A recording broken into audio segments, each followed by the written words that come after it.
And whiskey friends. Thanks for joining everybody for another whiskey review. Man, am I excited to get into this one. So, what we are going to talk about today is going to be a Jack Daniels Distillery series. This one is the Twice Barreled Rye. Now, this is the 375 of the Twice Barreled Rye. It is not the special release of the Twice Barreled Rye. I'll get into that a little bit here because, at least off memory, I can go off of what that comparison would be, though I don't have a bottle of that on hand to compare to. But we're going to break this one down. Special shout out to Marty for getting this bottle in our hands. Appreciate you, buddy. So thank you for joining today, whiskey friends. Let's kick off the show.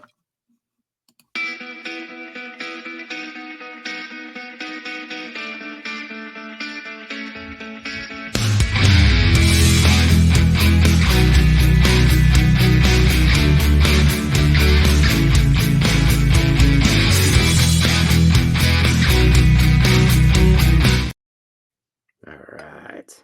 So I got a sample poured off here into the Golden Glen by none other than the whiskey knows himself, the Marty Party. Marty, thank you so much for helping me get this bottle in our hands and donating it to the channel, essentially. Really appreciate you, buddy. This is a fun one to break down, too. I actually think, spoiler alert, though, I don't know if it'll play out that way in the scores. I think this is actually one of my favorite of the Distillery series. You'd have to go back to the Barrel Proof Rye, or probably still something in the Rye series for that. So probably my favorite of the finished of this series. So what we're going to do today is we're going to break down this bottle. We're going to go through the nose, the palate, and into the finish. But before we do that, let's get into some details here.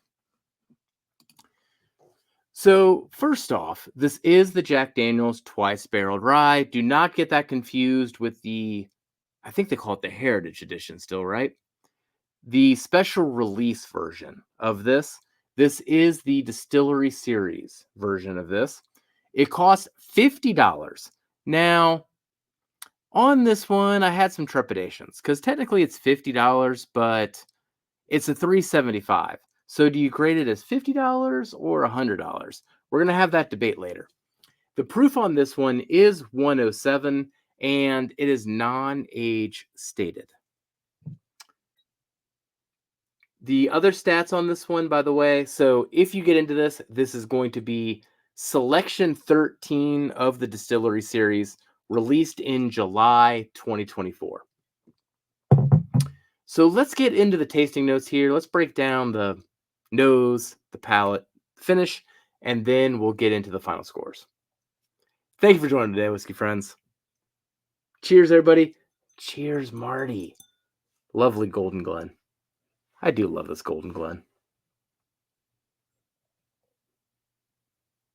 Now, the nose on this one, bit conflicted. Honestly, it tastes exactly how it smells, but it comes across very one-noted. But in saying that it's one note, when I describe the note, it's a complex note. So I go back and forth a little bit on that.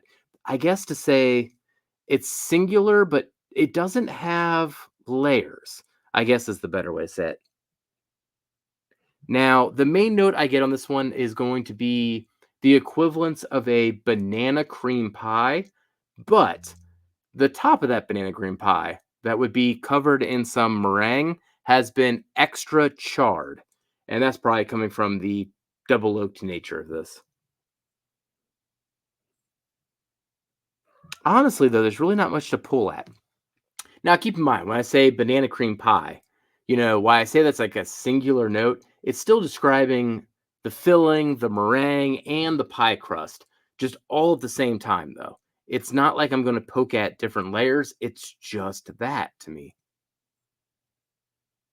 So when it comes to the nose, I do enjoy the flavors of that note, but typically I look for something with a bit more depth and a bit more angles to look at. So I am going to give the nose a sideways thumb. All right. Let's get into the palate here. Cheers, everybody.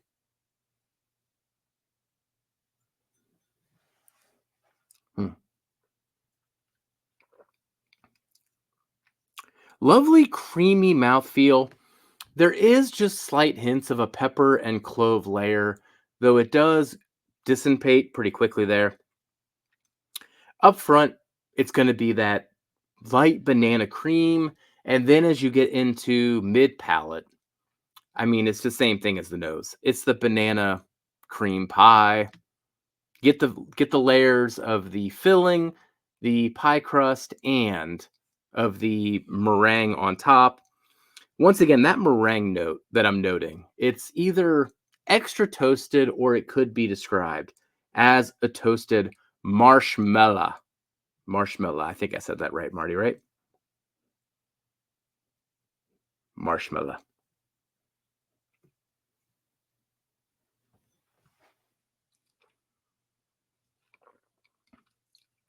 Honestly, though, I don't think there's not much else there to poke at. So that's going to be my main criticism of this pour as we go on here. It's it is what it is. It is delicious though. So on the palate, going to give it one thumbs up. Love the flavors. The flavors themselves are going to overrule the fact that there's not a lot to pick at.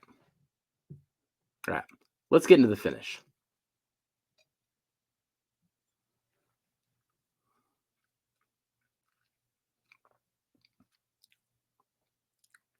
Essentially the same flavors through and through, man. The banana cream pie, that's just going to play through. The toasted part of it does come across more toasted marshmallow than toasted meringue as you get into the finish. Uh, but in general, there's this really nice balance of this like char, but the sweetness and a spiciness, all from the rye. So that part of it I really do enjoy on the finish.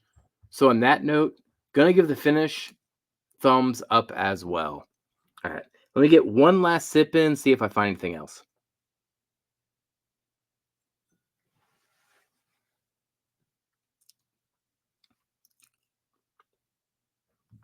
No, I think that's about it. Tell you what, the flavors tonight, man, really presenting themselves well. Love the flavors on this thing, but you'll see what else I think in the final scores. Here on the channel, we do have a 3-tier scoring system. In that scoring system, there's a whole bunch of metrics, but you can summarize it by flavor, experience, and value. Flavor gave it a 77.5 out of 100. Honestly, on this particular tasting, I feel like I could have given a bit more points. It is really delicious. The experience, though, I did give it a 76, so graded the experience a little lower. Lack of depth, especially compared to some of the barrel proof offerings. Value score gave it a 90 out of 100. Now, I mentioned this at the top of the video. I did grade this as a $100 bottle because it costs 50 for 375. So it's only fair to judge it by its volume and price. Now, it's interesting for me though because I would rather to buy everything at 375 because I never finish any bottles. It takes me like 5 years to finish a bottle. So I'd rather buy 375. So do you judge things for the actual price or the relative price? I had quite the debate there. But I did grade it down a bit. You know, if it was 70, 80 for a 750, that feel a little better. So that's why it lost a few points there. All in all, it does grade at a 78 out of 100, which ranks it at a 56. Man, it's been a tough year. 56 out of 69 reviews. I enjoy this pour quite a bit, so do not look into that too much. The all-time ranking is 163 out of 231. Overall, a very good rye whiskey. Now, what I mentioned off the top too, one thing that I think people can compare this to is the special edition of the twice barreled rye. Off memory, that one came off much darker and much richer. I do think it's a little lower proof though. It's kind of an interesting dynamic on that one, but I do feel like that was a richer pour. So let me know what you think in the comments. Have you tried this before when it comes to the Jack Daniel's Distillery series of the twice barreled rye? What did you think of it? And would you recommend it to all the people that are viewing this as well? So thank you for joining today, whiskey friends.